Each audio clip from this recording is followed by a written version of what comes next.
don't disagree with that, but want to come at it from a different angle. Mm. I think it was crazy for the Ukrainians to invade the Kursk region. And I think, if anything, it's going to speed up their defeat. And as Glenn intimated at the beginning of his comments, probably the reason that the Russians were surprised is that they didn't think the Ukrainians would be foolish enough to try to launch this offensive. Now, the question is, why am I saying this? This is a good old-fashioned war of attrition. This is Joe Frazier and Muhammad Ali standing toe-to-toe, trying to beat the living daylights out of each other. And to put it in slightly different terms, here we have two armies that are trying to bleed each other white to get one to raise up its hands and quit before the other does. And in a war of attrition like this, what really matters is the casualty exchange ratio. And if you look at what the Ukrainians did, they were in a situation where they were losing on the Eastern Front. There's just no question about that. And the casualty exchange ratio on the Eastern Front clearly favored the Russians. So what the Ukrainians did is they weakened their forces on the Eastern Front, cobbled together a strike force that then went into Ukraine. And the first question that pops into my brain when something like this happens is, what happens to the casualty exchange ratio on the Eastern Front, and what is the casualty exchange ratio going to look like in the Kursk region? Well, if you weaken your forces on the Eastern Front, which of course the Ukrainians do and the Russians do not, that means that the casualty exchange ratio is going to shift even further towards the Russians because your forces are weakened. They're spread out more thinly, and the Russians are in a better position to attack Ukrainian positions. And of course, that is what's happening. Then look at what's happening in the Kursk region. What's happening is very simple. The Ukrainians are taking the offensive. And when you take the offensive in modern warfare, especially in a war of attrition, that means you get out of your holes, you get out of your trenches, and you start moving across open territory. That means you're exposed to the adversary. Now, you may be able to get away with that if you have air cover, but the Ukrainians do not have air cover. In fact, the Russians command the skies. And furthermore, they have a gazillion drones up there. So you have these Ukrainian forces, they're out in the open, on the move, and are providing a rich target set for the Russians.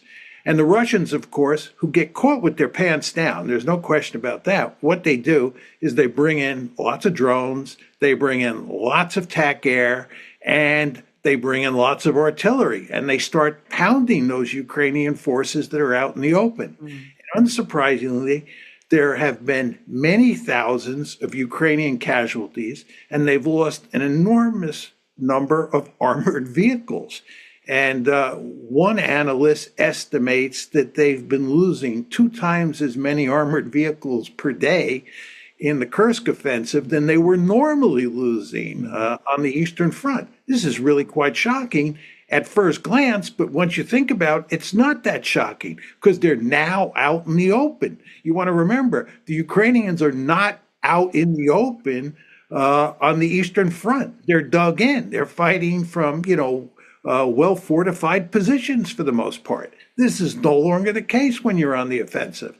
So the Ukrainians are suffering greatly in terms of the casualty exchange ratio.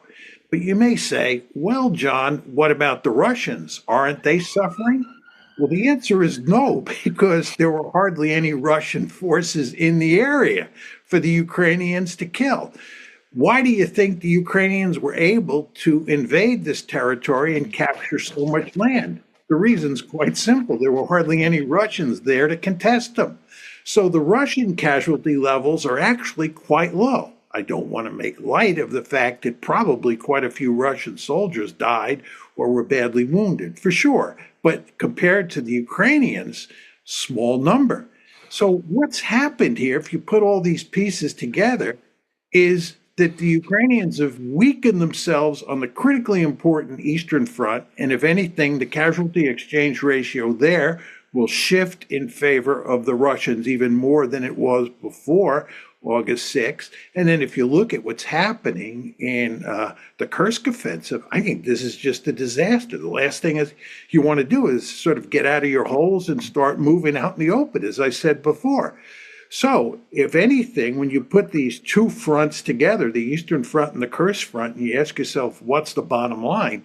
I think the Ukrainians have speeded up the rate at which they're going to lose this war. And of course, they are going to lose this war, which was manifestly clear even before August 6th.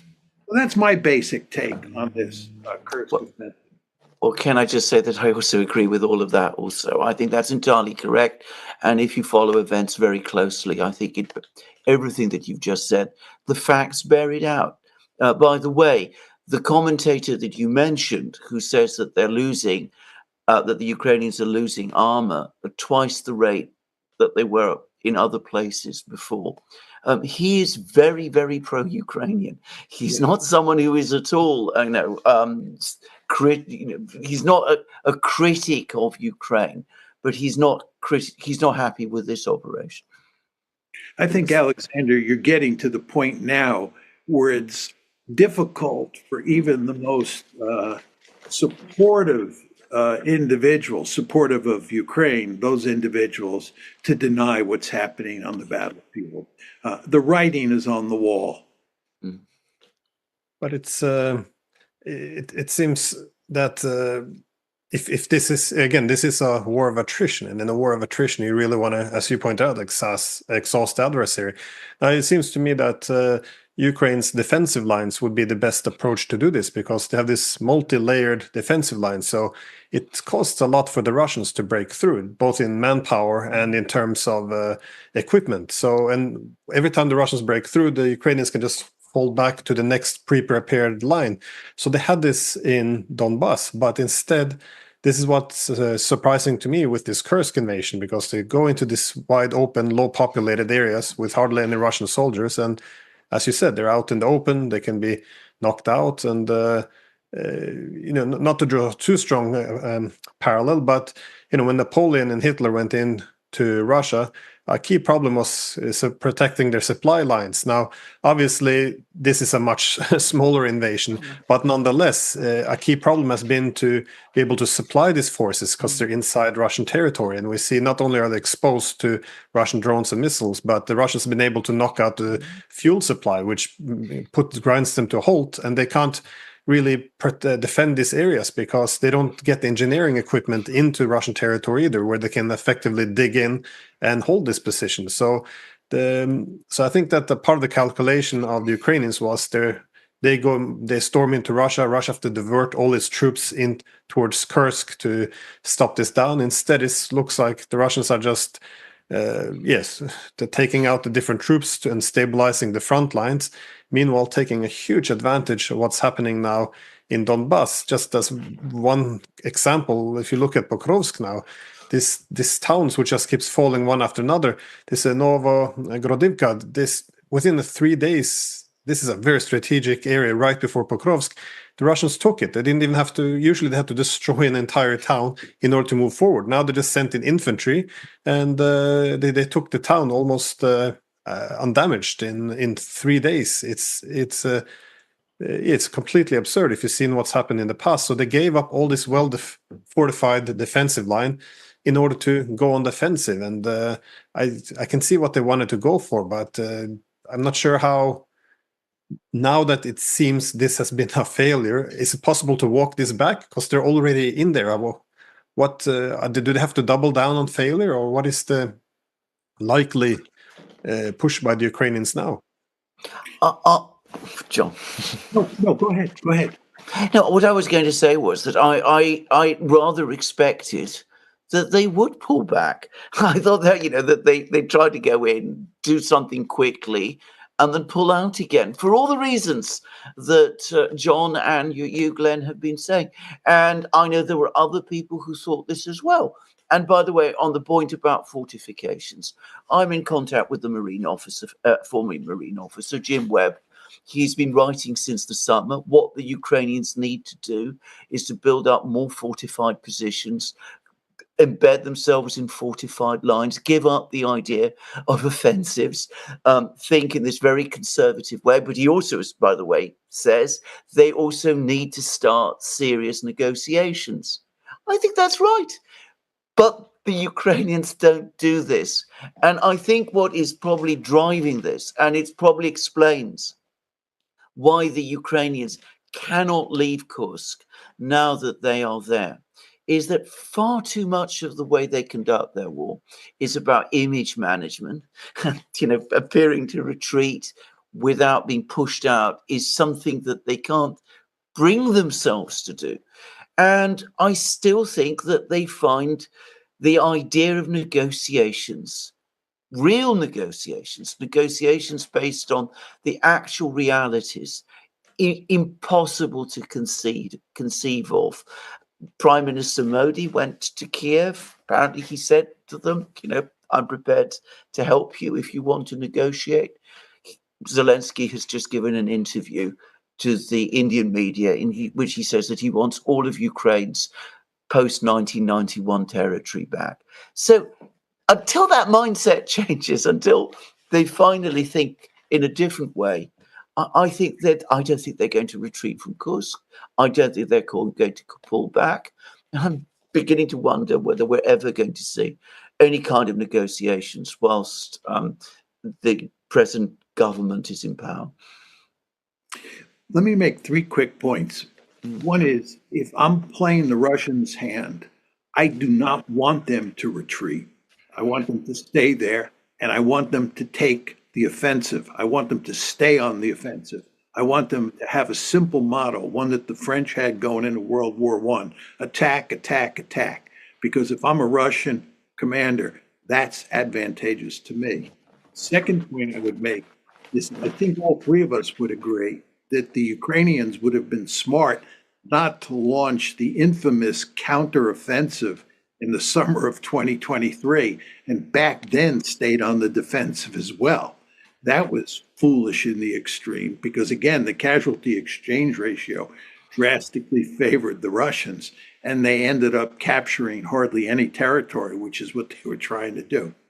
Third point is, a lot of people like to compare the Kursk offensive by the Ukrainians with the Battle of the Bulge. But I think it's not really the best analogy. I think the best analogy is Operation Blue, which was the German offensive in World War II against the Soviet Union in 1942. You remember in 1941, the Soviets go in with Operation Barbarossa, and there are 3 big prongs, one that goes toward Leningrad, one that goes towards Moscow, and one that goes into Ukraine. After that fails in December of 41, come the second year of the campaign, which is 1942, the Germans decide that they're going to drive deep into the Caucasus. They're going to take that southern prong, concentrate on it, and drive deep into the Caucasus. And they do drive deep into the Caucasus, winning stunning victory after stunning victory. But what happens is they outrun their logistical chain, and they're unable to supply the cutting-edge forces, the forces that are at the Schwerpunkt. Furthermore, their flanks become exposed. And this, of course, is what leads to the Battle of Stalingrad, which is on their northern flank. So over the course of 1942, early 1943, what the Germans end up doing is getting clobbered and being forced to withdraw from this huge salient they had created early in 1942. And the Ukrainians are in a similar situation. They're having huge logistical problems supplying their forces, right? And slowly but steadily, the Russians are assembling forces that are going to crush them, and they're going to have to get out of there in large part because of fear that they'll be crushed by flanking attacks. So they're in a hopeless situation, just like the Germans were in 1942. It looked initially like a big victory, but and over time really matters when you're analyzing what happens in warfare. Over time, the Russians are going to deal a decisive blow to those Ukrainian forces in the Kursk region.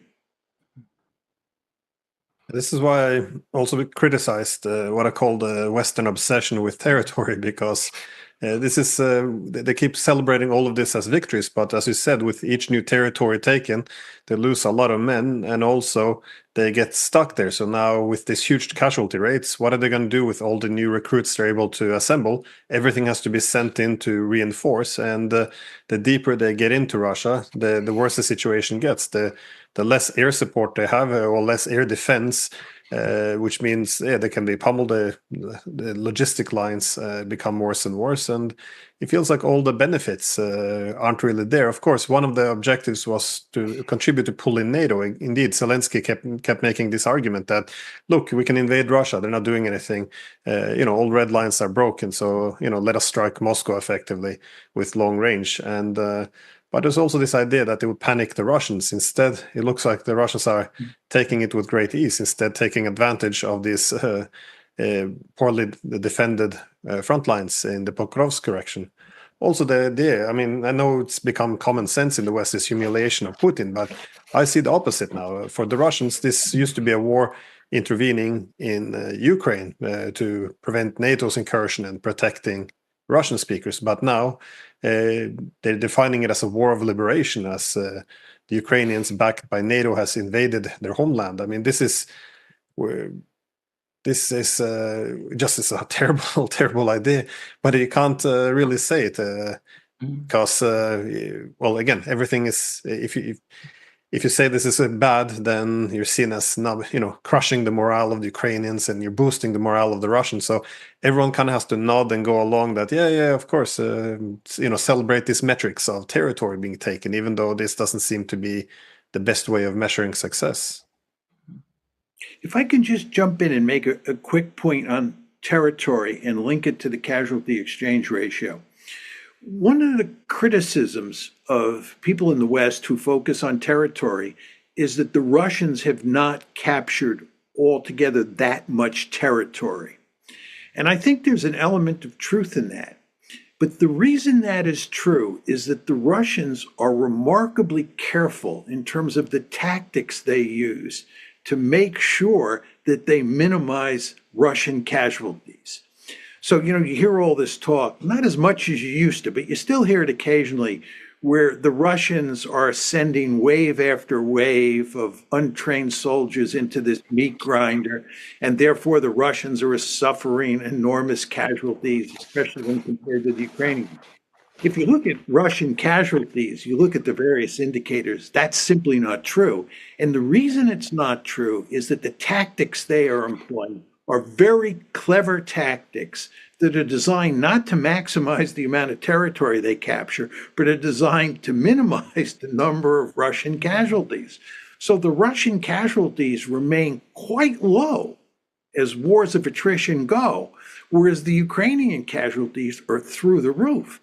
I don't know what the final count is going to look like, but I would not be surprised if, when all is said and done in this war, that the Ukrainians have suffered 3 times as many casualties as the Russians have. I'm not saying that's for sure, because as both of you know as well as I do, it's really tough to come up with solid numbers.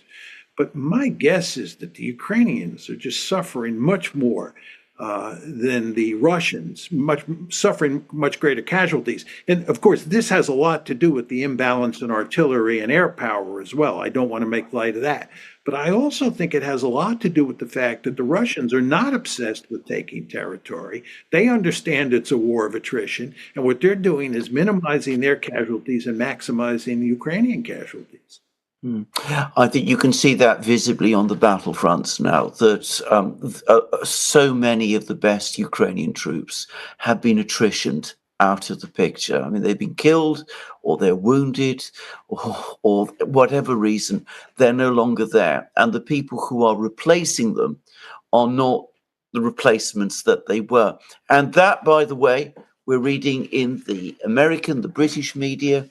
There's articles about this now, that Ukrainian numbers of men that they can put in the front lines are down, and that the quality of their soldiers is declining. And that's the product of attrition, which is not affecting the Russians at all in the same way. Now, what has to happen before people in the West understand this? Because this is what I find so strange, because we have this situation repeat itself time after time when we can see that the Ukrainians suffer this terrible attrition. And there doesn't seem to be any capacity on the part of some people in the West, quite important people, Western governments, our British government. We've had quite a lot of revelations about what is being discussed in London. It seems that in London, the new prime minister and his officials were elated by these events in Kursk. They don't seem to understand at all that territory is not really the issue in the war, at least in the way that they imagine. They are, on the contrary, went out of their way to try and associate themselves with this Ukrainian success.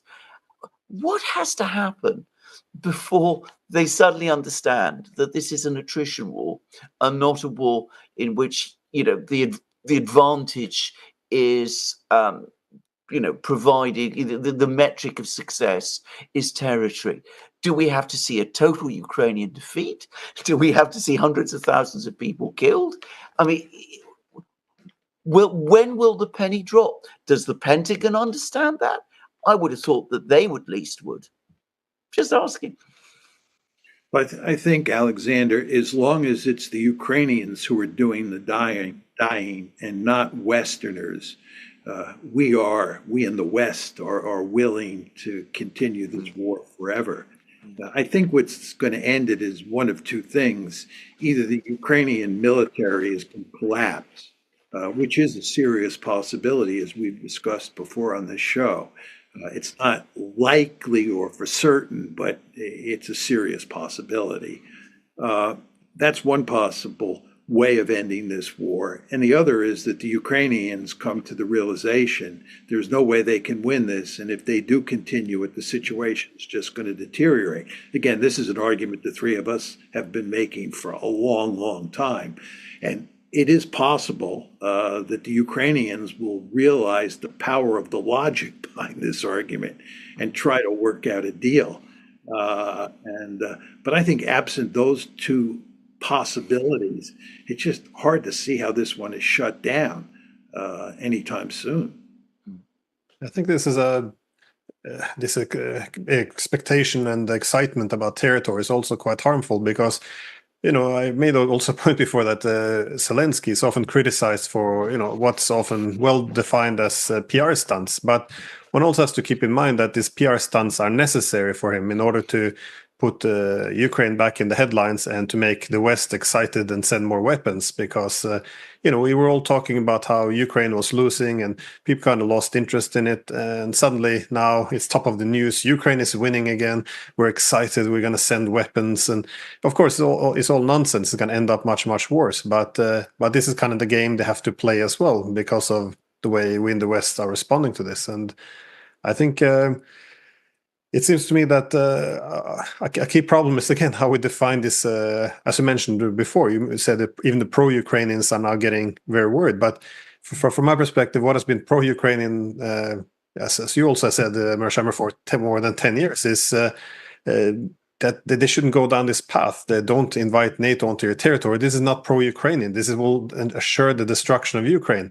And the same with this, shutting down their media, political opposition, and now banning the church, Orthodox Church. This is causing deep divisions in Ukrainian society. It's making it more difficult now to defend themselves and maintain solidarity. And same with the peace agreements. This is also people who said, no, we should make peace with the Russians, otherwise we're going to end up with a worse deal. This was seen to be pro-Russian. And now the pro-Ukrainians were the one who essentially said, no, let's not implement them. Let's choose war or the counteroffensive. This was also, if you criticized it, then you were anti-Ukrainian. It just seems for me that it doesn't matter what the outcome is. It's always just if you say that you well push for this counteroffensive or now invasion of Kursk, it just shows that you've taken one side instead of the Russian side. It seems like whatever might be preferred by the Russians is immediately seen as being anti-Ukrainian. But I think over and over again we keep seeing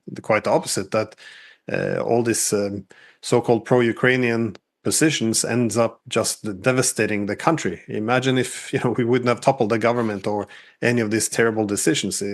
But nonetheless, everything horrible to Ukraine is always positioned as being a pro-Ukrainian policy, simply because Russia might benefit. The irony is, of course, if you threaten Russia, Ukraine will definitely not benefit. And yeah. Just to pick up on this, it's interesting. If you look at the Israeli case and the Ukrainian case, here are two countries that are in deep trouble. I know we're going to discuss the Israeli issue shortly, but Israel is in deep trouble. And what it's doing is doubling down, which is not what it should be doing. It should be thinking about how to get out of the mess that it's in, but it's not. It's just making a bad situation worse. And the same thing is true with the Ukrainians.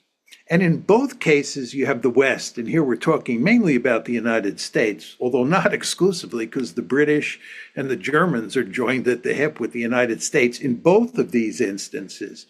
But anyway, we in the West are backing the Israelis as they dig deeper and deeper, and we are backing the Ukrainians as they dig deeper and deeper. And you really sort of wonder about the collective wisdom of the foreign policy establishment in the West, especially in the United States, from my point of view. What are these people thinking? It just seems to me that anybody who looks at these conflicts in a cold and calculating way, which is the way that we do, it's kind of hard to avoid the conclusions that we're reaching. I don't mean to sound like I'm patting the three of us on the back, but I just sometimes scratch my head and say, I listen to this Western propaganda about both Israel and about Ukraine. What are these people thinking? The facts on the ground bear little resemblance to the story that they're telling. Well, I think this is absolutely correct. You don't need to be a genius to see that Ukraine is losing the war. It's obvious. What is this operation in Kursk actually achieved so far? It's captured one small town of 5,000 people and a couple of villages. A large number of very little villages in a forested and thinly populated area, and it's costing Ukraine thousands of men. And in the meantime, exactly as Glenn said, all their places like Pokrovsk, a major logistical place, a big industrial center, all of that is about to be lost. It doesn't need you to be an analyst of any great ability to see that. But you never see it discussed in that way. It's always discussed in this incredibly emotional terms. At least certainly in Britain it is. Invocations of Churchill, talk about appeasement, not appeasing the dictator. It's always discussed in terms of political will. If we have the will to give the support to Ukraine that Ukraine needs, whatever that support is, there's never any discussion, I noticed, ever about actual material possibilities, what number of weapons or what amount of money or what it would be needed to do to turn this thing round. It's never talked about in that way. It's always about will and emotion. It's never about the kind of analysis that, well, I think in our own different ways, each of us tries to do. Yeah, when I was younger and began my PhD work and then my early career as an academic, I wrote about conventional deterrence, and I studied the conventional balance in Europe. I studied the Israeli wars very carefully, 56, 67, 73, and I studied World War I and World War II. I know an enormous amount about how those wars were fought. And of course, I was in the American military during the Vietnam War, so I paid great attention to the question of how the United States might be able to win or maybe can't win that war, and so forth and so on. And the one thing I learned in all those studies is that you have to have a theory of victory. You have to have a story that tells how you're going to win. And you have to be able to figure out what are the things that really matter on the battlefield that determine whether side A wins or side B wins. And if you look at the analysis that's done in the West, and this includes by these generals who are on television, as well as all of these civilian military experts who are trotted out to tell us what is likely to happen as a result of X, Y, and Z on these battlefields. Most of them do not have a good understanding of how wars are actually fought, and most of them do not have a theory of victory for winning wars of one sort or another. And I think this lack of depth, this inability to sort of analyze wars in a really sort of sophisticated or semi-sophisticated way is really quite stunning. And the end result is you have these generals who are trotted out as, great seers of the future who end up with egg all over their face. I mean, David Petraeus talking about the counteroffensive and where it's going to lead. Even when the counteroffensive was clearly doomed, he was predicting victory. And you just sort of say to yourself, what's this guy thinking? Where are we here? But that's the story in the West. And that's why most people in the West think about these different wars so differently than we do. I think when you mentioned your doctorate, I thought about my own PhD because I did a PhD on the post-Cold War European security architecture organized around the EU and NATO as inter-democratic security institutions. And I thought it was also interesting because I looked at it from the extent to which it either reduced or intensified the security dilemma to cut effectively Russia out of the new Europe, as long as it's organized around these so-called democratic institutions. And I found it interesting because if you look at security dilemma, again, the security competition should really be the point of departure in any discussion of security, that is.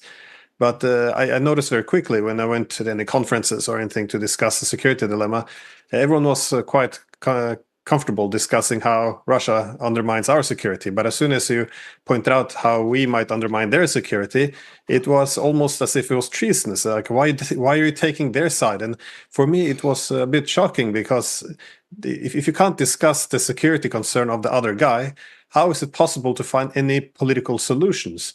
And it kind of dawned on me, this is essentially the world we're living in now. We're not discussing political solutions. And I can't remember ever opening any newspaper or watching a TV program where they actually discuss, well, this is what the Russians are worried about. This is how their security policy addresses this concern.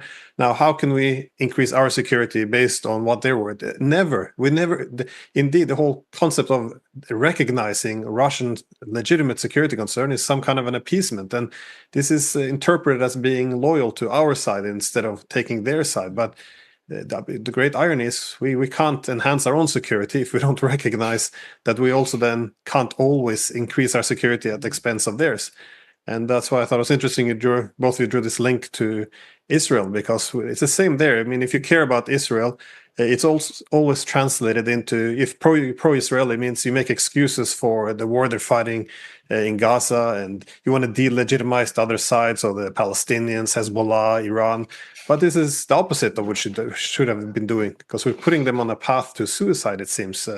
We should be looking at the legitimate security concerns they have. Not everything, but the legitimate ones, and address it to, again, reduce the security competition. But we're doing none of this. Instead, it's always, if you're pro-Ukrainian, just do anything that's anti-Russian, and if you're pro-Israel, just push hard and ignore the rivals. For me, it seems like a collision course. And on that topic, I guess, to what extent are we, Alexander and John, on a collision course now? Because many people are breathing out that the Israelis and Hezbollah and all are taking a step back, but are they really, or taking a pause? Where are we standing here?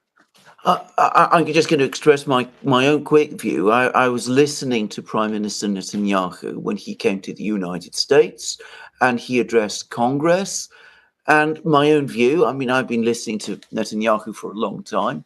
Much of what he said was not new, but I got the sense that he very, very much is looking to escalate and to have a wider war And I think everything that he's done since that speech, the assassination of Haniyeh in Tehran, the sabotaging of every attempt to achieve a ceasefire in Gaza, his rhetoric against Iran, his previous attack on the embassy in Damascus, the latest events that we've seen over the last couple of days, all of that tells me that he wants a war, he wants escalation.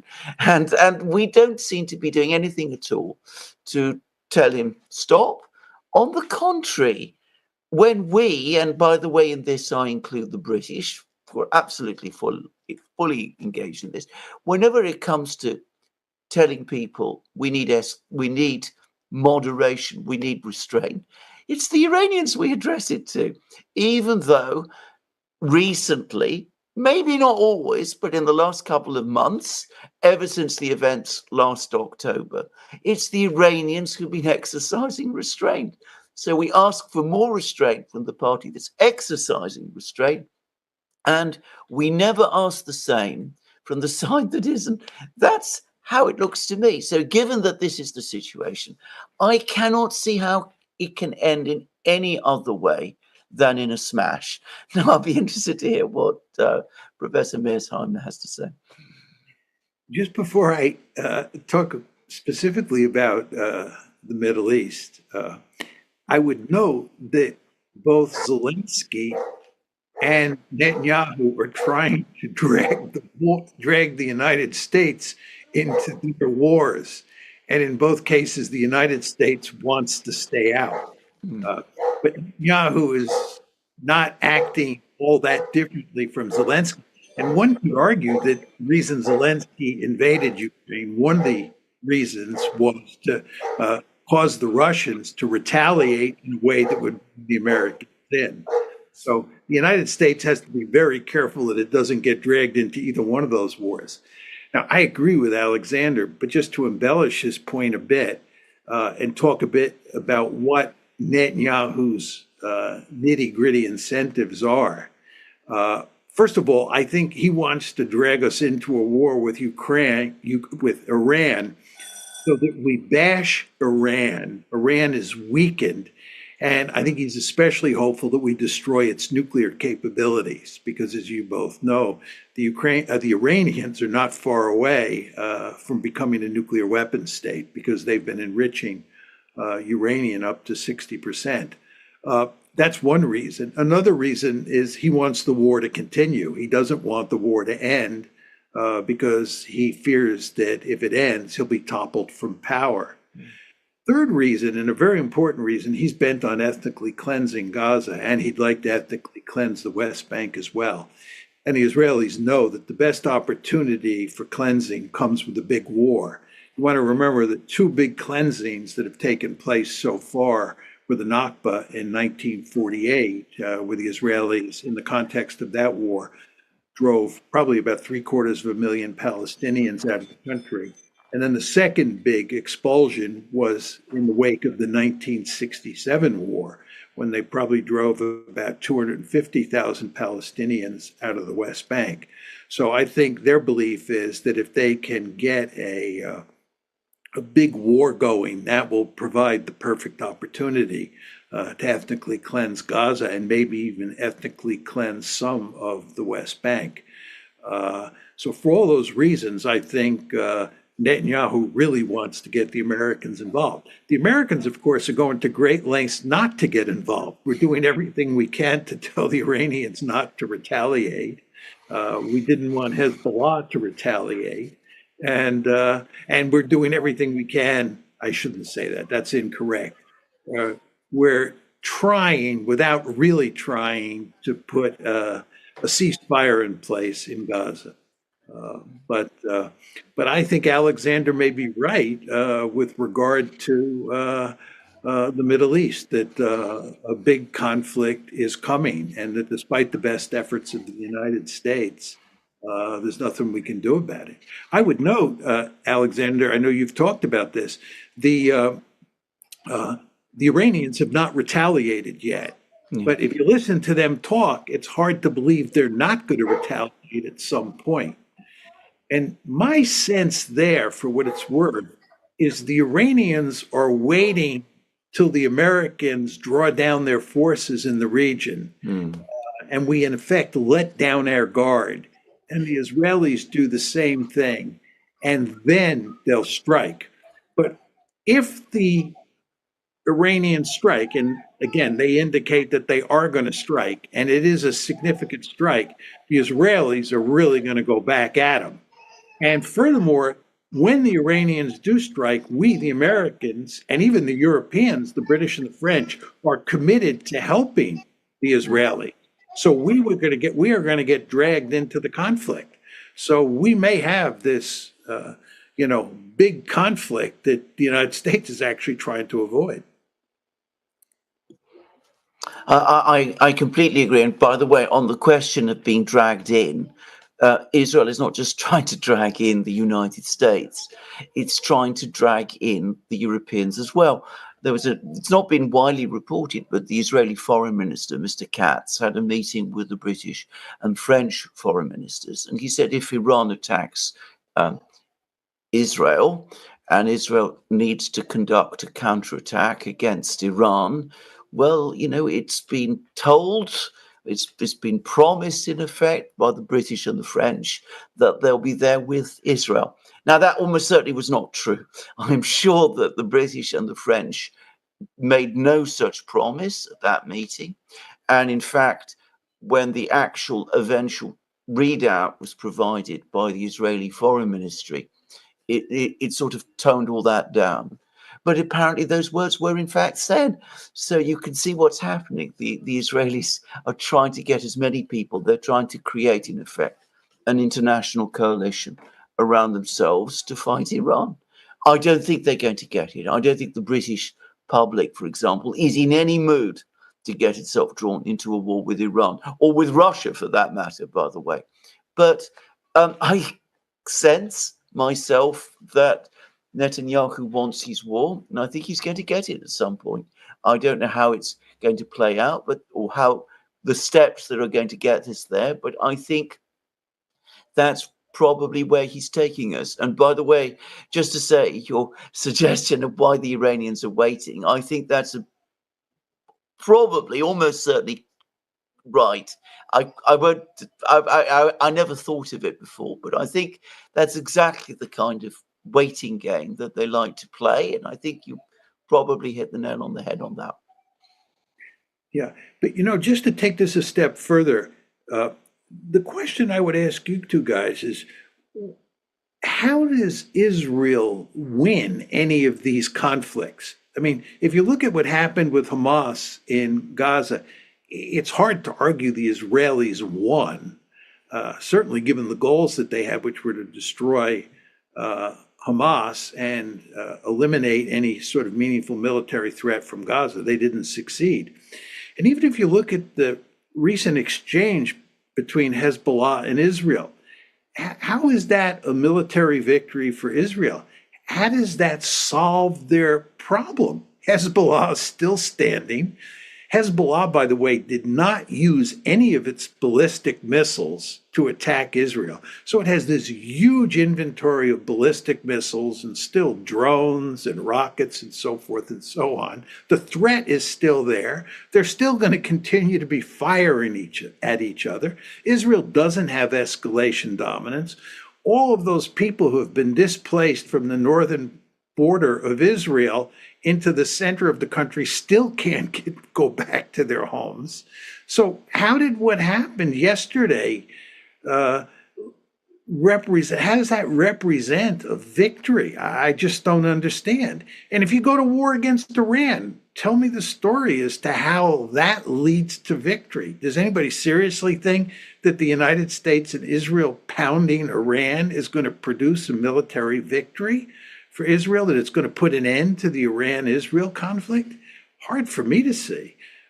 So, I mean, the Israelis are, doubling down. They're using military force as much as ever. But what is it buying them?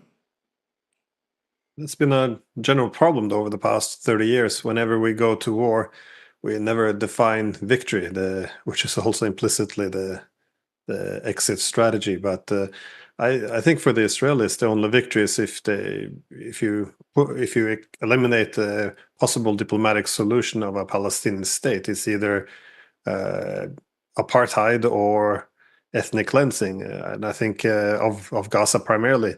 Now, it's still maybe achievable if you have a major war, but I think if you look at what Netanyahu wants in any ceasefire agreement, not that necessarily it's not being genuine, but there's always some kind of control over Gaza, so some way of I don't know, putting it under their control. So I'm not sure how they would realistically achieve this, and obviously escalating now with Hezbollah, I don't see any possible pathway to victory. But this has become a common feature, the same as when we've been fighting Russia for 2.5 years. No one actually defined what it would mean to defeat the world's largest nuclear power. At what point would NATO march through Crimea without triggering a nuclear war? So I think it's across the board. It's just this is the key problem. We never define our victories. And I just want to have a quick comment on what you mentioned before, this pulling in NATO and the US, because I think this is a key problem with the whole alliance system. For about 8 years ago, John Hertz, he wrote that alliance systems replace the right to make war with the responsibility to do so. And, this is why the Ukrainians have an incentive to escalate, because they can pull in NATO. This is why the Israelis have an incentive to escalate, because they pull in the Americans. So why would you do any painful diplomatic solutions if you always have that powerful state in the back? So you're willing to take these huge compromise risks, sorry. And this has been a problem not just with Ukraine. Look at the Baltic states. There's one reason why they never made any peace with Russia. They continued this belligerent policies, because they have the United States and NATO in their back. Without this, of course, they would have to try to at least overcome some of the Soviet legacy and find a way of living next to each other. But you don't have to when you have this big powerful army behind you. So I think this is we're always celebrating alliance systems for only protecting and defending, but it's also preventing anyone from making any compromises. So I think this has been the problem of Israel, not just now, but over the past decades. Why would it ever have to make any painful compromises with the Palestinians? It doesn't have to. It can always have the option of getting everything, I think. So, again, I don't think this is necessarily in their interest to discourage them from making any compromises.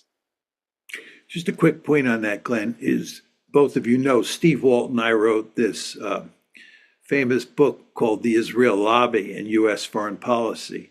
And the argument we made in the book was we have this powerful lobby in the United States, the Israel lobby, that has a huge influence on American policy toward the Middle East, and especially towards Israel, and especially towards the Israeli-Palestinian conflict.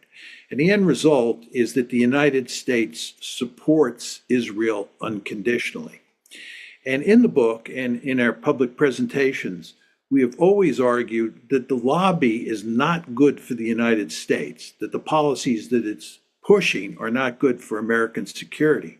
But we have also argued emphatically that the policies that the lobby is pushing, which is to support Israel unconditionally, are not good for Israel.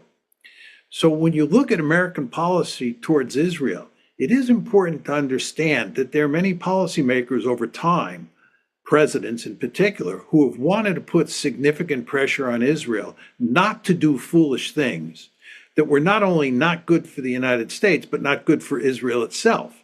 But those presidents could not put any pressure on Israel of any consequence, in large part because of the lobby, because the lobby demands that the United States support Israel unconditionally.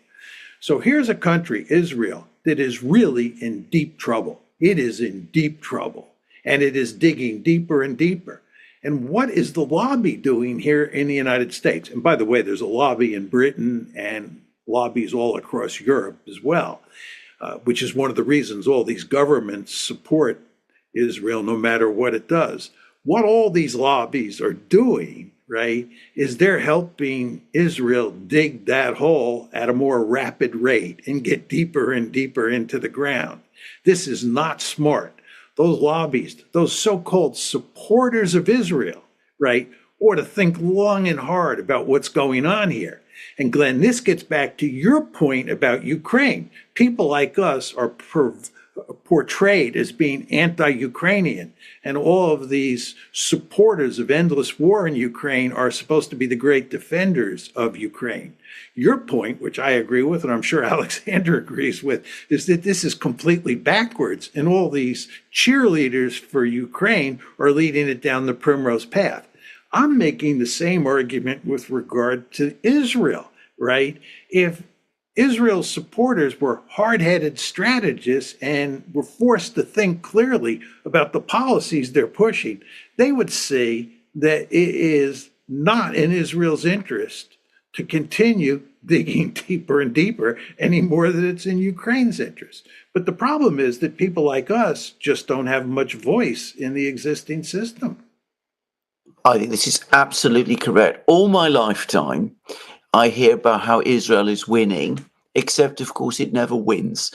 I mean, it's always a process of winning. You win every tactical battle, but at the end of the day, you find yourself in a far worse situation than you would have been in if you had been prepared at some point to compromise. They've had ample opportunities to do that in 67, in the various negotiations that took place in the 1970s, at the Geneva Conference, I remember, which has been floated for the 1970s after Camp David agreements, but they never do it because they never really feel that they have that pressure on them, that need to negotiate, which is what Glenn was talking about. They can always hold out for whatever maximalist objective that they have. And in the end, it's where it's brought them to is the position in which they are now, where they've got an unwinnable war in Gaza, which they don't know how to end and they don't want to end, where their economy is in a very poor state. It's declining. Their credit rating is declining. Their army is exhausted. There's arguments between the prime minister and his generals, with reports in the Financial Times saying that the prime minister is calling the generals cowards, which is incredible. But that's, the Financial Times that's saying that. And they're drifting into a conflict with Iran, a very big country, potentially a very powerful one. Again, I can't understand what victory there would be. But nobody is making these points in the way that you've just made them, John. Nobody's doing that. Everybody looks at this purely in very tactical terms. Can we conduct a successful airstrike on Iran, as if that ultimately achieves anything? All it's going to do is to make the situation worse. And I don't know what has to happen before it changes. I think in Ukraine, where there is a major, preponderance of power on the Russian side, and they can at least at some point bring the war to an end on some kind of basis that works for them, I think we can perhaps see a possible, or what we can look forward one day to a day when there won't be a war there. But in the Middle East, I have to say, I look upon events with dread. And I think for Israel, it's now an existential situation. I think that they're in a more dangerous position now than they have ever been in their history. All this winning, where has it brought them? Yeah, just two quick points. One is that the political center of gravity in Israel over time will move further and further to the right. If you just look at the demographics, and you see that the more extreme groups are having large numbers of babies. And furthermore, I think with the passage of time, more and more secular Israelis will leave and go to Europe or the United States, given what's happening inside Israel. So I don't think there's much hope that Israel will come to its senses. I think the Ben Gavirs and the Smotriches are the wave of the future. That's point one. Point two is I just wanted to talk a little bit about how Israel's military situation has changed over time. As I told you, when I was young and studying conventional wars, I studied the Israeli cases. I mentioned the 56, 67, and 73 wars. I also, of course, studied the 48 war and the 82 invasion of Lebanon. And in those days, the Israelis fought wars against other countries, and the wars mainly involved engagements on the battlefield. But the threat environment that Israel faces is fundamentally different today. It's not a conventional war with Egypt or a conventional war with Syria like it was in the old days. Now the problem is they're facing these adversaries who are armed to the teeth with missiles, rockets, and cruise missiles. And they have no way of dealing with that threat. It's really quite amazing. I mean, Hamas is not a regular army by any means, right? Hezbollah is not a country. Hezbollah is not Lebanon. It's an important element of the political equation in Lebanon for sure. But Hezbollah, is a political organization embedded inside of Lebanon that has all of these missiles, rockets, mortars, and so forth and so on, and even some ground capability. And it just creates all sorts of problems for Israel. And now they're beginning to face problems with the Houthis because the Houthis are getting the capability to hit Israel with missiles and with drones. And this capability will only grow with time. So if you look at what happened yesterday with Lebanon and Israel, there was no way that Israel could win the war against Lebanon. They can't invade Lebanon. I mean, they could invade Lebanon, but it will not have a happy ending, which is why they're not seriously talking about it. And they can't take out all of their missiles and rockets, and that leaves them vulnerable to these missiles and rockets. And by the way, the number of missiles and rockets that Hezbollah now has will grow over time. The accuracy of those missiles will grow. The yield of those missiles will grow. The intelligence capabilities of Hezbollah to sort of pinpoint targets that could then be programmed into these missiles and rockets will grow. And it's all a way of saying the threat from Hezbollah will grow, the threat from Hamas, which has been obviously severely hurt, will grow back, and the Houthis will come online. The Iranians are not going anywhere, whether they bomb them or not. So the Israelis are in this really dangerous threat environment. It's completely different. I think it's fair to say it's completely different than the threat environment that they faced in the early years and which they could quite easily handle. They did not have much trouble, as you all know, winning the 56, 67, and even the 73 war, where they initially got caught with their pants down, right? They had a formidable conventional military force that was good at winning those wars. But that threat environment has changed, and they have no way of winning these wars. A last, I guess, question for me, though, is in terms of, it looks like these two big wars can merge to some extent, because a key concern for me in terms of the West joining in or coming to the aid of Israel in larger regional war, be it something that includes the Houthis, Hezbollah, or the Palestinians, or against Iran, is that the Russians and Chinese, they look like very likely, at least the Russians would to some extent come to the aid, simply because we kind of changed the rules of proxy wars as we now, assisting with the invasion of Russian territory, something that was unthinkable before. Now, obviously, one of the ways that the Russians are seeking to retaliate without triggering a nuclear exchange or a third world war is by yes, we've talked about supplying more weapons to anyone who opposes the West. Now, it seems to me if the West wants to get involved in a wider regional war in the Middle East, Russia suddenly has a lot of targets to pick in terms of supplying intelligence, weapons, any war planning, or any of the things we're engaged in the war against Russia.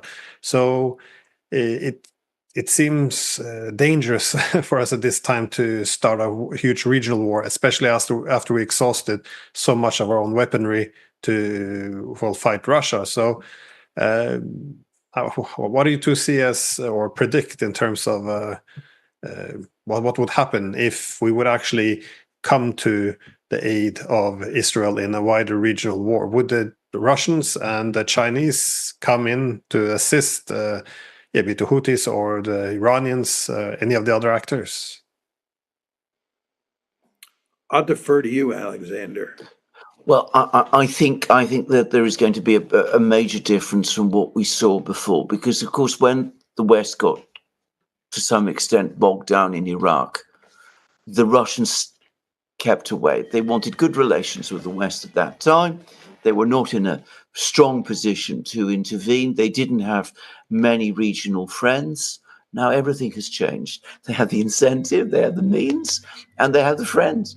And I think that from their point of view, they probably would want to intervene, but they would want to intervene in a particular way. I think they would not want an uncontrolled escalation in the Middle East, which could backfire on themselves. I think what the Russians would probably want, and what they would try to do in the Middle East, is gain leverage over us. And I think that's probably the way they would think. Just as they gained leverage over the United States by supplying arms to North Vietnam in the 1960s, and were able to trade that to get concessions in the détente process. And I think with the Chinese, it's the same. And strangely enough, getting the Chinese and the Russians involved in the Middle East might actually be a way of creating some kind of mechanism to bring this process under some kind of control. But that's not going to happen very quickly or very easily. I suspect Mr. Netanyahu will get his wall, and there'll be a massive smash, and it'll only be then that we'll see everybody, Russians, Chinese, Americans, all the others, working together to pick up the pieces.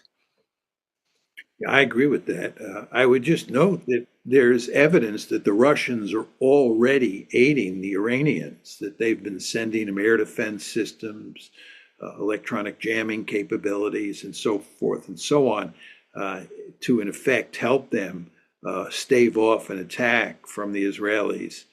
So the link is there.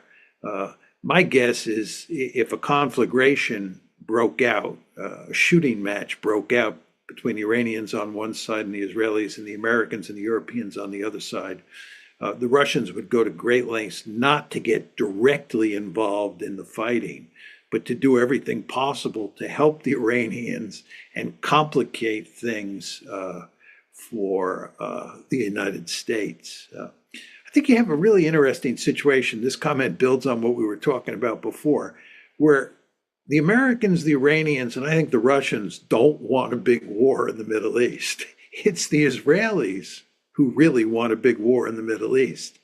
And because the United States can't put any meaningful pressure on Israel to, in effect, cool its jets and stop this nonsense because of the Israel lobby, the Israelis might very well take us all down this road that we don't want to go down.